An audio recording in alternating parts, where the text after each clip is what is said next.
అందరికీ hi, welcome to my channel. నేను మీ ప్రవీణ. Early morning అయితే ఇక్కడ మొక్కలకన్నిటికీ కూడా నీళ్ళు పోసేసి అంత క్లీనింగ్ అయితే చేసేసి ఇంకా ముగ్గు అయితే పెట్టేసుకున్నాను అనమాట. ఇంక ఈరోజు ఫ్రైడే కదా, ఇంకా ద్వీపం కూడా పెట్టుకోవాలని చెప్పేసి ఇక్కడ ఇలా చిన్న డిజైన్ అయితే వేసేసాను అనమాట. పెద్దగా ఇంకేమీ వేయలేదు. అలాగే శనివారం ఉదయాన్నే ఎలాగో గుమ్మాలన్నీ కూడా కడుగుతాను. ఇంటి ముందు గుమ్మం ముందు అంతా కూడా క్లీన్ చేస్తాను కదా, అందుకని చెప్పేసి సింపుల్గా అయితే ఇక్కడ ముగ్గు అయితే పెట్టేసి ఇంకా పూజకి అన్నీ కూడా రెడీ చేసేసుకుంటున్నాను. అంటే పూజ అంటే పెద్దగా ఏం కాదు, ఫ్రైడే కదా, మామూలుగా అమ్మవారికి చిన్న దీపం ధూపం అవి వేసేసి మామూలుగా నిత్య దీపారాధన ఎలాగైతే పెడతానో అలా పెట్టేసి ఇంకా మార్నింగ్ అయితే ఇంకా ఇక్కడ టిఫిన్కి కూడా రెడీ చేసేస్తాను అనమాట. ఇక్కడ చూస్తున్నారు కదా, రుబ్బు అయితే మాత్రం నేను 3-4 డేస్కి సరిపడా రుబ్బు అనేది ఒకేసారి వేసేస్తాను. గ్రైండర్ పెట్టేస్తాను అనమాట.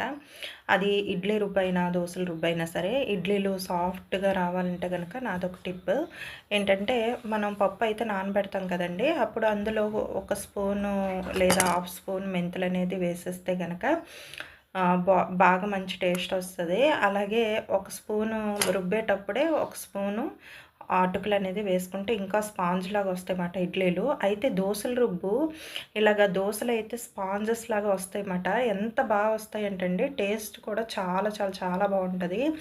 ఇంకా ఉత్తనే తినేస్తామన్నమాట, అంత టేస్టీగా ఉంటుంది. ఇలాగా పొంగుతూ మనకి స్పాంజెస్ లాగా వస్తాయి దోశలకి కూడా. టిప్ చెప్తాను మీకు. ఇప్పుడు మామూలుగా బియ్యం పప్పు కడిగి నానబెట్టుకుంటాం కదా, అలాగే కొంచెం అంటే 1 స్పూను శనగపప్పు, మెంతులు కూడా చిన్నది మెంతులు కూడా వేసుకుంటే బాగుంటుంది. లేదు ఆ 2 వేయకపోయినా పర్వాలేదు. రుబ్బేటప్పుడు అట్ల రుబ్బుకు కూడాను 1 స్పూను అటుకులు వేసుకుంటే కనుక స్పాంజెస్ లాగా వస్తాయన్నమాట దోశలు. చాలా బాగుంటాయి. నిల్వ కూడా ఎక్కువ ఉంటుందండి, రుబ్బు అనేది పాడవకుండా ఉంటుంది అన్నమాట. నేను దోశల రుబ్బైనా ఇడ్లీ రుబ్బైనా సరే 3-4 డేస్కి సరిపడా రుబ్బు అనేది ఒకేసారి వేసేస్తాను. దీనివల్ల ఏంటంటే ఎప్పటికప్పుడు మార్నింగ్ కానీ ఈవినింగ్ కానీ టిఫిన్స్ చేయాలంటే ఎక్కువ శ్రమ పడకుండా అప్పటికప్పుడు రుబ్బులు అనేవి తీసి మనం చట్నీ ఒకటి అప్పటికి రెడీ చేసి పెట్టుకొని టిఫిన్స్ అనేవి చేసుకుంటే చాలా బాగుంటుందన్నమాట. అలాగే రుబ్బు కూడా ఎక్కువ పాడవదు. సమ్మర్లో కానీ వింటర్లో కానీ ఒకేలా ఉంటుందన్నమాట నా దగ్గర రుబ్బు అనేది. ఎప్పుడు కూడా నేను ఆ విధంగా రుబ్బు అనేది స్టోర్ చేసుకుంటాను 3-4 డేస్కి సరిపడా. అస్సలు పాడవదు రుబ్బు. అయితే ఇక్కడ వచ్చేసి స్టిచ్చింగ్ కోసం ఇంకా బ్లౌజెస్ కానీ అలాగే లైనింగ్లు కానీ ఉంటాయి కదండి, ఇంట్లో స్టోర్ అయ్యి ఉండేవి ఏవైనా సరే చిన్న ఖాళీ దొరికిందంటే మాత్రం ఇక్కడ ఇలాగ ఐరన్ చేసి పక్కన పెట్టేసుకుంటాను. దీనివల్ల ఏంటంటే ఎప్పుడైనా బ్లౌజెస్ లైనింగ్ బ్లౌజెస్ కుట్టాలనుకోండి, అప్పుడు లైనింగ్ బ్లౌజెస్ ఎలాగో మనం తడిపి ఆరబెట్టుకొని ఐరన్ చేసి అప్పుడు కటింగ్ అవి చేసి లైనింగ్ బ్లౌజెస్ అనేవి బ్లౌజెస్కి కట్ చేసి పెట్టుకుంటాం కదా. అప్పుడు ఏంటంటే కట్ చేస్తాం కాబట్టి ఈలోపే నేనేం చేస్తానంటే ఇలాగా మడతలు పడిపోయి ఉన్నా నలిగిపోయి ఉన్నా సరే ముందుగా అయితే నేను రెడీ చేసి పెట్టుకుంటాను అనమాట. ఇవన్నీ కూడా ఈ పీసెస్ అన్నీ కూడా తడిపేశాను నేను ఆల్రెడీ. తడిపేసి నీట్గా పక్కన పెట్టేసుకొని ఇంకొకటిగా ఐరన్ అయితే చేసేస్తున్నాను అనమాట. ఇలా ఐరన్ చేసి ఒక కవర్లో కానీ లేదంటే ఒక పేపర్ చుట్టేసి ఒక బ్యాగ్లో కానీ పెట్టేస్తామనుకోండి, కబోర్డ్లో కానీ ఎప్పటికప్పుడు బ్లౌజెస్ స్టిచ్ చేసేటప్పుడు మామూలు బ్లౌజెస్ స్టిచ్ చేసినా లేదు అనుకుంటే లైనింగ్ బ్లౌజెస్ కుట్టుకున్నా సరే ఇవి బాగా యూజ్ అవుతాయి అన్నమాట. ఇవనే కాదు, డ్రెస్లోకి లైనింగ్లు అయినా సరే అవి ఉంటాయి కదండి, అవైనా సరే నేను ఫాల్స్ లాంటివి అన్నీ ముందుగానే తడిపి నేను ఐరన్ చేసి రెడీగా పెడతానమాట. ఇలా మనం ఈ విధంగా ఐరన్ చేసి పెట్టడం వల్ల ముందుగా స్టిచ్చింగ్ కూడా చాలా సులువవుతుంది. చాలా క్లాత్ కూడా చాలా బాగుంటుందన్నమాట. అప్పటికప్పుడు కటింగ్ అనేది చాలా సులువు అవుతుందన్నమాట. చాలా ఈజీగా కట్ చేసేస్తే ఇంకా లైనింగ్ బ్లౌజ్ మీద క్లాత్ ఉంటుంది కదా, సింగిల్గా క్లాత్ ఇంకా మనం తడపన అవసరం లేదు, ఐరన్ చేయవసరం లేదు. ఎందుకంటే ఆల్రెడీ మనకి శారీలో నుంచి ఏదైనా రన్నింగ్ బ్లౌజ్ లాంటిది వచ్చినా లేదంటే విడిగా వచ్చినా సరే మనం అప్పటికప్పుడు అది క్లాత్ అనేది కట్ చేసేసుకోవచ్చు ఈజీగా. కానీ లోపల లైనింగ్ క్లాత్ అనేది మాత్రం అప్పటికప్పుడు తడుపుకొని ఆరబెట్టేసి ఐరన్ చేసిన తర్వాతే కటింగ్ అనేది అవుతుందన్నమాట. నేను చాలా వరకు ఏంటంటే నేను ఐరన్ చేసి అంటే తడిపేసి ఐరన్ చేసిన తర్వాత నేను కటింగ్ అనేది స్టార్ట్ చేస్తాను అనమాట. దీనివల్ల ఏంటంటే బ్లౌజెస్ అనేవి సాగిపోకుండా అంటే లోపల లైనింగ్ అనేది సాగిపోకుండా, లోపల క్లాత్ అనేది చిరిగిపోకుండా ఉంటది. మీరు కొన్నిసార్లు అబ్జర్వ్ చేస్తే గనక లైనింగ్ బ్లౌజెస్ బానే ఉంటాయి. యూజ్ చేస్తున్న కొలది మనకి బ్లౌజెస్ అనేది మనం వేసుకుంటూ వాడుతున్న కొలది ఏంటంటే లోపలున్న లైనింగ్‌లనేవి చిరిగిపోతూ ఉంటాయండి. కొంతమంది టైలర్స్ ఏం చేస్తారంటే త్వరగా అయిపోవాలని చెప్పేసి కొన్ని క్లాతులయితే కొంతమంది ఎవరో అలాగా ఫాస్ట్‌గా అయిపోవాలని చెప్పేసి తడపరమాట. తడపకపోతే అదేమవుతుందంటే క్లాత్ అనేది తడిపేటప్పటికి అంటే పైన మనకి బ్లౌజ్ క్లాత్ ఉంటది కదా! ఆ క్లాత్‌తో పాటు ఇది మనం బ్లౌజ్ తడిపేటప్పటికి లోపలున్న లైనింగ్ అనేది ముందుగా మనం తడిపి ఐరన్ చేసుకోం కాబట్టి లోపలున్న బ్లౌజ్ క్లాత్ అనేది లైనింగ్ అనేది సాగిపోతూ తడిపే కొలది సాగుతూ ఉంటదన్నమాట క్లాత్.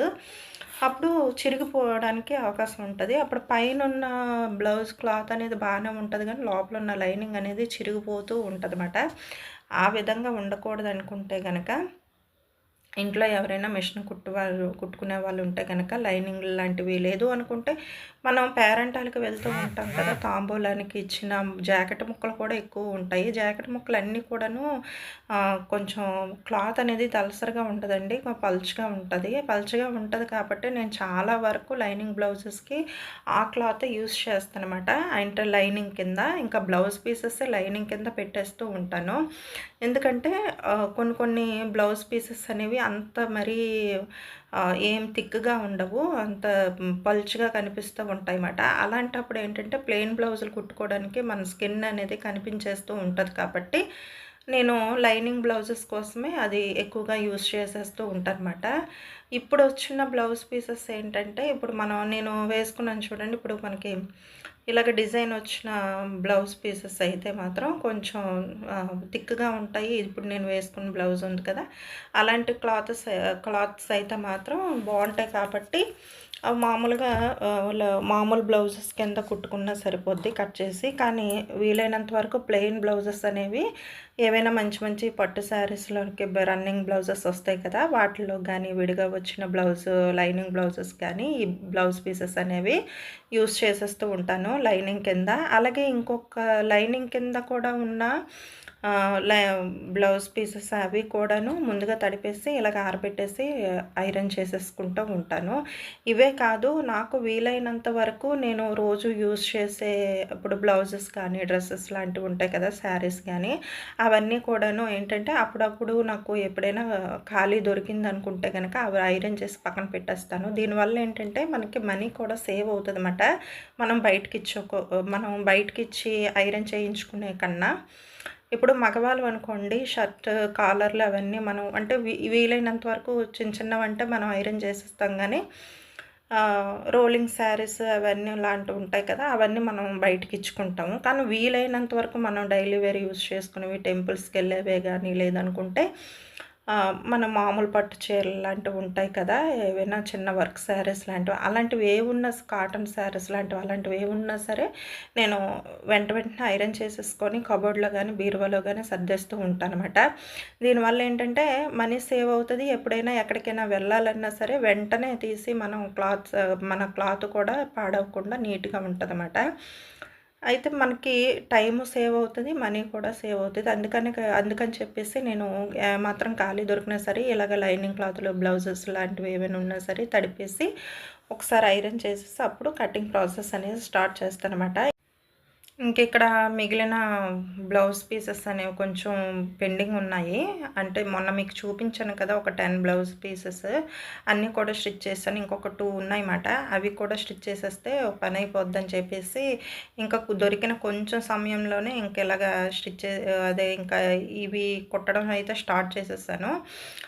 ఏంటంటే మనం ఇంట్లో కొంచెం ఖాళీ ఉన్నాము అనుకునేటప్పుడు ఏ పట్టులు దులుపుకోవడమో, లేదు అనుకుంటే ఇలా స్టిచ్చింగ్ ఏవైనా ఉంటే గనక అవి స్టార్ట్ చేయడము లాంటివి చేసుకుంటే గనక మనీ సేవ్ అవుతది. టైం కూడా సేవ్ అవుతది. మనకెప్పుడైనా హెల్త్ బాలేనప్పుడు కూడా ఏంటంటే కొంచెం రెస్ట్ తీసుకోవడానికి కూడా అవుతదన్నమాట దీనివల్ల.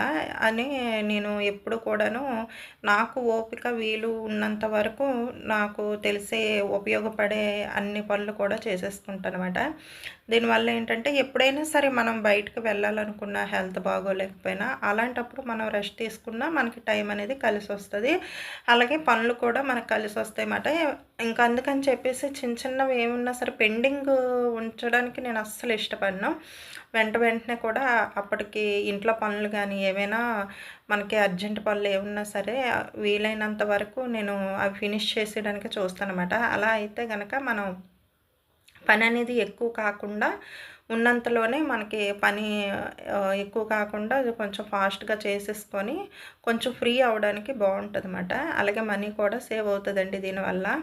అని నేనెప్పుడూ కూడాను నాకు దొరికిన టైంలోనే మొత్తం అంతా కూడాను ఫినిష్ చేసేస్తూ ఉంటాను. స్టిచ్చింగ్ గానీ, ఇలాగ చిన్న చిన్న పనులు ఏమున్నా సరే అప్పటికప్పుడు పూర్తి చేసేస్తానమాట. ఎందుకంటే ఎర్లీ మార్నింగ్ మళ్ళీ లేసి అన్ని క్యారేజులు, ద్వీపాలు ఇవన్నీ ఉంటాయి కదండీ ఇంట్లో పనులన్నీ కూడాను. అవన్నీ మనం చేసుకునేటప్పటికే టైం సరిపోద్దిమాట. అలాంటప్పుడు ఇంక ఇవన్నీ కూడా ఎక్స్‌ట్రా పనులమాట. ఎక్స్‌ట్రా పనులు ఏవైనా ఉన్నాయి అనుకుంటే పెండింగ్ పెట్టకుండా అప్పటికప్పుడు ఫాస్ట్‌గా చేసేసుకోవడమే మంచిది. పెండింగ్ పెట్టాము అంటే అది డబుల్, త్రిబుల్ అయ్యి మళ్ళీ మనకే వస్తదన్నమాట. అది మళ్ళీ మనమే చేయాలి. మనకెవరు చేసి పెట్టారు కదా! ఎవరింట్లో పనులు వాళ్ళే చేసుకోవాలి. కాబట్టి అది డబల్ చేసుకునే బదులు ఉన్నంతలో అది ఫినిష్ చేసేసి అప్పుడు కొంచెం ఫ్రీ అయినా పర్వాలేదు అని నా ఉద్దేశం. అందుకనేసి ఏదైనా సరే మనకి ఒక స్టిచ్చింగ్ ఏంటి అన్నీ కూడా పనులన్నీ కూడాను మనం త్వరగా వీలున్నప్పుడు, టైం ఉన్నప్పుడు మనీ